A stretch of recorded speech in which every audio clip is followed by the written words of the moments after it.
अस्सलाम वालेकुम दोस्तों, आईटी प्रोफेशनल की तरफ से मैं आपका होस्ट मोहम्मद यूसुफ। और आज की इस वीडियो में हम देखेंगे कि किस तरह हम ई शॉपर को अपने प्रोजेक्ट में जो है वो अप्लाई कर सकते हैं या कॉन्फ़िगर कर सकते हैं। तो दोस्तों उससे पहले मैं आपसे रिक्वेस्ट करना चाहूँगा कि अगर आपने अभी तक मेरा चैनल सब्सक्राइब नहीं किया तो कर लें, ताकि आपको हर न्यू आने वाली वीडियो को नोटिफिकेशन मिल सके और आप न्यू ट्रेंड से आगाह रह सकें।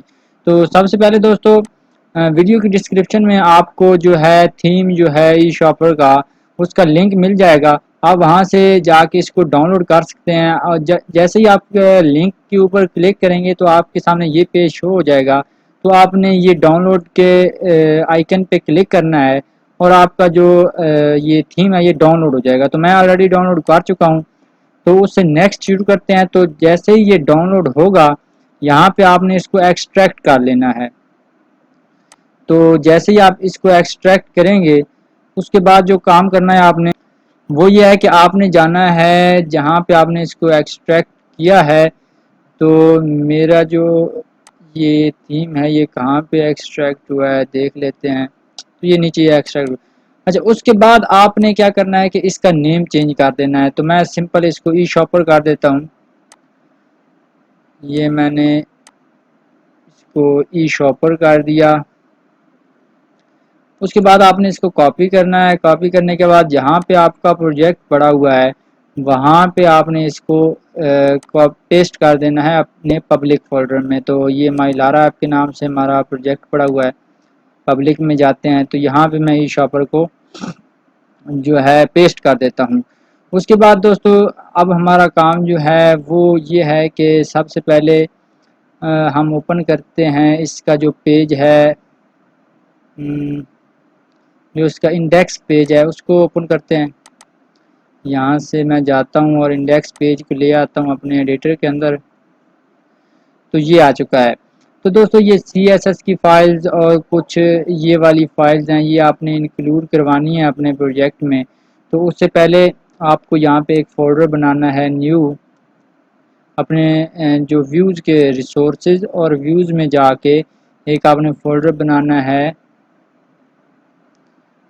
डिफ़ॉल्ट। डिफ़ॉल्ट का मैं फ़ोल्डर बना लेता हूँ और डिफ़ॉल्ट के फ़ोल्डर के अंदर हमारा जो पहला जो व्यू है वो है layout dot blade dot PHP। तो ये आपने कर लिया। उसके बाद ये फ़ोल्डर हमने बना, जबकि हमने फ़ाइल बनानी है तो मैं इसको डिलीट करता हूँ। डिलीट करने के बाद यहाँ पे फ़ाइल बनाता हूँ। तो न्यू और फाइल बनानी है, ये मैं बना देता हूँ layout dot P blade. Blade आपने ज़रूर साथ लगाना है, ब्लेड डॉट PHP, ये बना दी। अब इसी तरह हमने एक और फाइल बनानी है यहाँ पे, जिसका नाम होगा हेडर हेडर डॉट PHP। ये ब्लेड साथ लगाना है आपने, ब्लेड डॉट PHP, ये बना दी। उसके बाद आपने जो बनाना है फाइल वो है side bar dot blade dot PHP, ये हो गई। उसके बाद आपने फूटर के लिए बनानी है फाइल। तो मैं यहाँ पे footer dot blade dot PHP ये बना देता हूँ। और दोस्तों, लास्ट पे जो फाइल हमें बनानी है वो है कंटेंट की। तो ये डेमो है, तो मैं एक फ़ाइल बना देता हूँ यहाँ पे कंटेंट की डॉट ब्लेड डॉट PHP। ये फाइल्स हमने बना ली। उसके बाद दोस्तों, अब हमें लेआउट के ऊपर ये जितनी फाइल्स हैं ये क्रिएट करनी है। तो जो मैं इंडेक्स की फ़ाइल जो मैंने ओपन की थी, आपने इसका जो हेडर है वो उठाना है। हम्म, ये आपने इसका जो हेडर है इसको कॉपी करना है और अपने लेआउट के हेडर में इसको पेस्ट कर देना है। तो अब ये जो फाइल्स हैं ये इंक्लूड हो जाएंगे इसके अंदर। तो हमें जो सबसे पहले काम करना है वो ये है कि हमें लेआउट के ऊपर इसको इंक्लूड करवाना है। तो लेआउट के ऊपर इसको कैसे इंक्लूड करवाना है वो मैं आपको बताता हूँ। आपने ये लेआउट है, इसके ऊपर आपने एक डायरेक्टरी लगाना है इंक्लूड का, और इंक्लूड के अंदर आपने डिफ़ॉल्ट ये फ़ोल्डर का नाम है और डॉट जो है हेडर। अब ये इसके अंदर इंक्लूड हो चुका है। तो अगर मैं इसको शो करवाना चाहूँ तो मैं राउट्स में जाता हूँ वेब डॉट PHP में, और यहाँ पे एक राउट न्यू क्रिएट करता हूँ। मैं कॉपी करता हूँ और यहाँ पे हम सिंपल व्यू रिटर्न करवा लेंगे।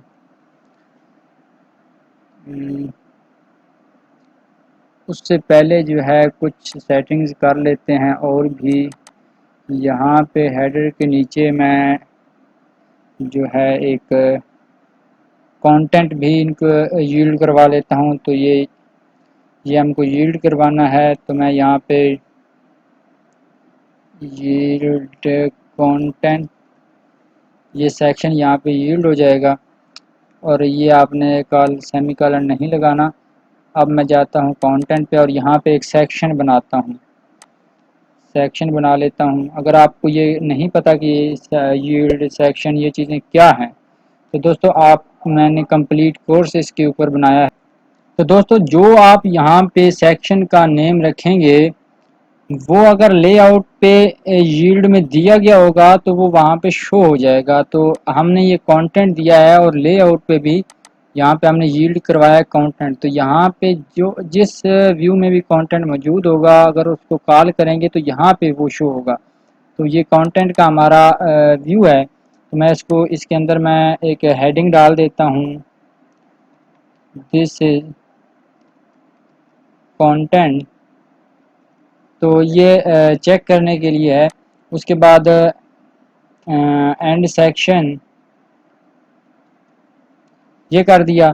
अब हमने जो भी हमारा फॉर एग्जांपल ये वाला हमारा अबाउट अस का हो सकता है, कॉन्टैक्ट अस का हो सकता है कंटेंट, तो इसको हमने एक्सटेंड करवाना होता है, एक्सटेंड लेआउट से। तो लेआउट जो हमारी पड़ी है वो डिफ़ॉल्ट के अंदर लेआउट के नेम से पड़ी है, तो अब हमने उसको एक्सटेंड भी करवा लिया।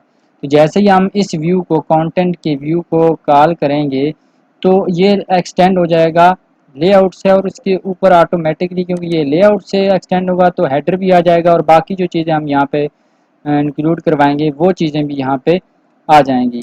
अब हम इस कंटेंट के व्यू को कॉल करते हैं तो आप देखेंगे कि ये ऑटोमेटिकली आ जाएंगी। तो मैं यहाँ पे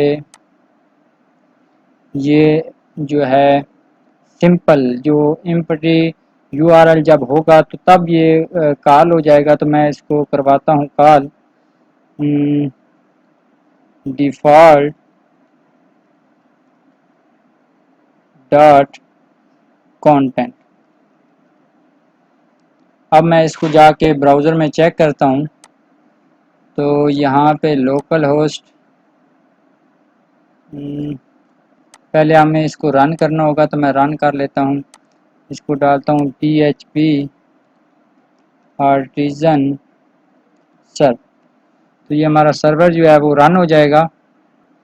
उसके बाद हम जो है अपना काम कर सकते हैं। तो ये मैं URL डालता हूँ जाके URL बार में, यहाँ पे मैं डाल देता हूँ।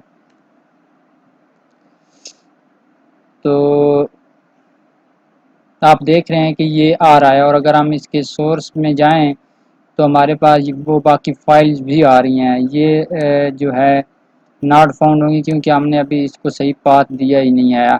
अगर हम अपने फोल्डर में जाएं जहाँ पे हमने इसको पेस्ट किया था पब्लिक के अंदर, तो ये एक CSS से पहले ई शॉपर का भी कीवर्ड आता है। मैं इसको कॉपी करता हूँ यहाँ से, और वहाँ पे जाके जो हमारा हेडर था जिसके अंदर हमने ये फाइल इंक्लूड करवाई थी, हम पहली वाली फाइल को सिर्फ इसके अंदर ये करेक्ट URL पुट करके देख लेते हैं। अब जाते हैं दोबारा इसको रिफ़्रेश करते हैं तो ये ई शॉपर आ चुका है। तो अब आप देख रहे हैं कि ये कोडिंग आ रही है। तो हमें क्या करना है कि ये ई शॉपर का कीवर्ड जो है ये फाइल्स के स्टार्ट में डालना है हर हालत में। ये हेडर में हमने ये फाइल इंक्लूड करवाई हैं तो तभी हमारा स्टाइल शो होगा जब हम ये इसके अंदर करवाएंगे, ये वाली चीज़ें जो हैं ये इसके अंदर शो करवाएंगे, तो तब भी हमारे पास ये शो होगा। ये इस तरह करते जाना है आपने। EJS इसी तरह आपने जितनी भी इंक्लूड करवाई हैं आपने फाइल, उनके शुरू में आपने ये कर लेना है।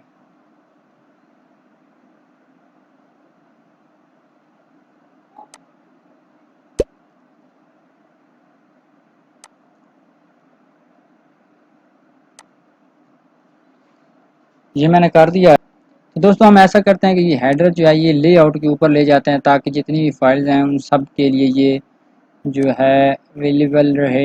हेडर के अंदर हम इसका जो ओरिजिनल हेडर होगा वो डाल देंगे। उसके बाद हमारी जो है वो बॉडी शुरू हो जाएगी। तो अगर हम इंडेक्स पे जाएं तो ये ऊपर हेडर आ गया, उसके बाद बॉडी शुरू हो गई। तो मैं यहाँ पे कर देता हूँ, यहाँ पे बॉडी का टैग लगा देता हूँ। ये मैंने लगा दिया और इसके अंदर जो है ये सबसे ऊपर हेडर है, तो मैं ये हेडर लगा देता हूँ। अब जो हेडर है वो हम कॉपी कर लेते हैं यहाँ से। ये हेडर कंप्लीट हेडर हमने यहाँ से उठाना है। ये कॉपी हो जाएगा, देखते हैं ये कहाँ तक जा रहा है।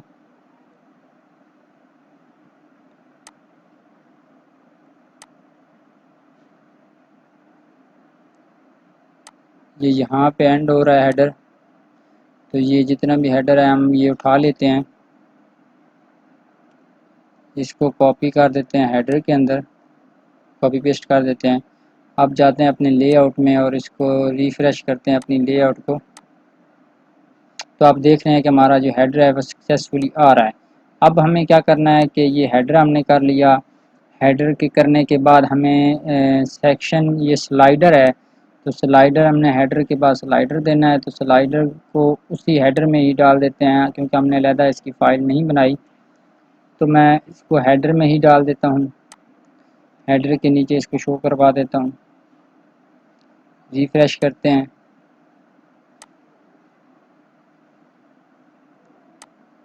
तो ये सक्सेसफुली आ रहा है। इमेजेस शो नहीं हो रही तो मैं वो शो करवा देता हूँ यहाँ पे, क्योंकि हमने पास जो है वो सही नहीं दिया हुआ। ऊपर जाते हैं और जिस तरह हमने यहाँ पे ई शॉपर डाला था वहाँ पे भी ई शॉपर डाल देते हैं, ताकि इमेजेस वगैरह जो हैं वो करेक्टली शो हो जाएं। तो ये इमेजेस के फोल्डर में पड़ा हुआ है, पड़ी हुई है इमेजेस, तो ये हमने शो करवानी है। इसी तरह यहाँ पे भी डालना है। ये इस तरह आपने करते जाना है और ये आपकी जो इमेजेस वगैरह हैं वो भी शो हो जाएंगी। जहाँ पे भी आपने ये पाथ में ई शॉपर इंक्लूड करवा देना है, बस सिंपल आपने यही काम करना है और कुछ नहीं करना। तो ये इमेजेस वगैरह ये देखें ये शो हो रही हैं। अब हमें उसके बाद इसी तरह दोस्तों अब हमने बाकी चीज़ों को भी इंक्लूड करवाना है। तो हम देखते हैं उसके बाद क्या चीज़ आती है। ये इंडेक्स, इंडेक्स के बाद कंटेनर है और कंटेनर के अंदर ये चीज़ें हैं। तो हम कंटेनर को कॉपी करते हैं, यहाँ से अपनी लेआउट में जाते हैं। यहाँ पे बॉडी टैग के अंदर ये हेडर से नीचे यहाँ पे हमें इसको क्लोज करना है, रो को भी। और ये क्या क्लोज हो रहा है, डिव, ये क्लोज हो गया। अब एक आप देख रहे हैं कि यहाँ पे 3 का कॉलम है, कॉलम 3। हम इसको कॉपी करते हैं यहाँ से और डालते हैं अपने लेआउट में। ये साइड बार है बेसिकली। अगर हम अपनी उसमें जाएं डिफ़ॉल्ट में जो हमने फोल्डर क्रिएट किया था, तो हमने एक साइड बार बनाई थी यहाँ पे, ये वाली हमने इसके अंदर इसको पेस्ट कर देना है। हाँ, तो और वहाँ पे हमें ये कॉलम 3 जो है ये शो करवा देना है। मैं जाता हूँ वहाँ पे लेआउट में और यहाँ पे @ इंक्लूड करवा लेते हैं डिफ़ॉल्ट और उसके बाद साइड बार और उसके बाद आएगा हमारे पास कंटेंट। तो कंटेंट को हमने कहाँ पे यील्ड करवाया हुआ था वो देख लेते हैं। तो ये कंटेंट आएगा, उसके बाद तो मैं ये करवा लेता हूँ। तो कंटेंट में हमारे पास क्या आना है, ये साइड बार 3 का हो गया। उसके बाद ये 9 का जो है ये कंटेंट है हमारा। मैं इसको कॉपी करता हूँ। कॉपी करने के बाद मैं इसको डालता हूँ कंटेंट के अंदर। ये जो सेक्शन है हमारा, ये मैंने इसके अंदर डाल दिया। अब अगर मैं इसको रिफ्रेश जाके करता हूँ तो सिवाय फूटर के हमारे पास बाकी सारा हमने सेटअप कर लिया है। तो आप देख रहे हैं कि ये इमेजेस वगैरह सही से नहीं शो हो रही, तो ये शो हो जाएंगी जैसे ही हम इसके अंदर बाकी जावास्क्रिप्ट की फाइल वगैरह इंक्लूड करवाएंगे तो वो भी शो हो जाएंगी। तो फूटर में बेसिकली अब हमने फूटर पे काम करना है। तो जितना भी फूटर है आपने इसको उठाना है और जाके पेस्ट कर देना है फूटर के फाइल के अंदर। तो मैं ये कर देता हूँ, यहाँ पे मैंने ये फूटर भी करवा दिया। अब मैं फूटर को इंक्लूड करवा लेता हूँ। ये बॉडी के अंदर देखते हैं कहाँ पे है ये, बॉडी के अंदर ही है, क्योंकि बॉडी क्लोज हो जाएगी तो फिर क्या रह जाएगा। तो बॉडी के नीचे हम इंक्लूड करवा लेते हैं फूटर डिफ़ॉल्ट। ये डिफ़ॉल्ट फोल्डर का नेम है, ये देखें आप डिफ़ॉल्ट। उसके बाद इसके अंदर जो व्यू पड़ा हुआ है वो फूटर है, ये मैंने करवा दिया। उसके बाद ये कुछ जावास्क्रिप्ट्स हैं, ये भी हमने इंक्लूड करवानी है। तो मैं इनको कॉपी करता हूँ और बॉडी से पहले लेआउट में डाल देता हूँ। तो ये जिस तरह हमने ऊपर CSS डाली थी इसी तरह हमने ये भी डालनी है। और इनके स्टार्ट में हमें पेस्ट करना है ई शॉपर का जो कीवर्ड है वो हमें पेस्ट करना है, क्योंकि हमने फोल्डर के अंदर रखा हुआ है। तो ये मैं ई शॉपर का कीवर्ड डाल देता हूँ यहाँ पे।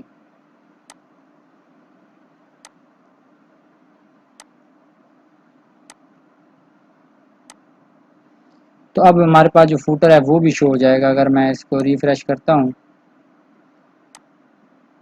तो आप देख रहे हैं कि फूटर भी शो हो रहा है, लेकिन इमेजेस नहीं शो हो रही, क्योंकि इमेजेस के ऊपर अभी हमने इमेजेस के अंदर कुछ डाला ही नहीं है।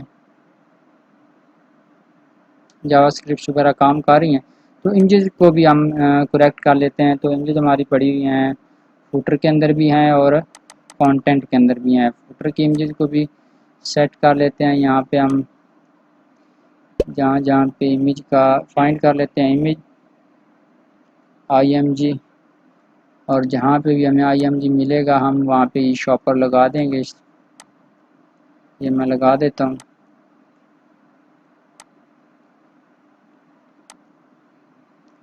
दोस्तों ये सेटअप करना अच्छे तरीके से बहुत ज़रूरी होता है, क्योंकि जब हम बाद में इसको एक्सेस करते हैं तो इसकी लेआउट जो है अगर अच्छी ना बनी हो तो बड़े लेवल के प्रोजेक्ट्स बनाने में फिर हमें मसला पेश आता है। तो ये देखें आप, इमेजेस यहाँ पे शो हो रही हैं। अब अगर मैं जाके कंटेंट में भी अपनी इमेजेस वगैरह को करेक्ट करूँ तो यहाँ पे तो बहुत ज़्यादा इमेजेस होंगी। तो बाय द वे कर लेते हैं हम इनको। IMG का टैग लगा के आप देख रहे हैं कि इमेजेस इसके अंदर बहुत ही ज़्यादा हैं। तो हमारा काफ़ी टाइम इस पे लगने वाला है। तो मैं वीडियो को पॉज़ करता हूँ, आप ये टोटल कर लेना, मैं पॉज़ करने के बाद दोबारा रिज्यूम करता हूँ। दोस्तों हमने जो इमेजेस हैं उनके पास सारे करेक्ट कर लिए हैं। आप जाते हैं और रिफ्रेश करते हैं अपनी शॉपर को। तो उम्मीद है कि काफ़ी बेहतर जो है हो चुका होगा। तो आप देख रहे हैं कि हमने सक्सेसफुली इसको जो है वो सेटअप कर लिया है। तो नेक्स्ट ये एक इमेज रह गई है, तो ये भी चेक कर लेंगे कि ये कहाँ पे है। तो दोस्तों ये इसके ऊपर मैंने एक कंप्लीट सीरीज़ भी शुरू की है, तो उसकी वीडियो प्लेलिस्ट का लिंक आपको मिल जाएगा। इसके अंदर मैंने एक कंप्लीट प्रोजेक्ट बनाया है। तो अपना ख्याल रखिएगा। ओके, अल्लाह हाफिज़, और चैनल को सब्सक्राइब करना ना भूलिए।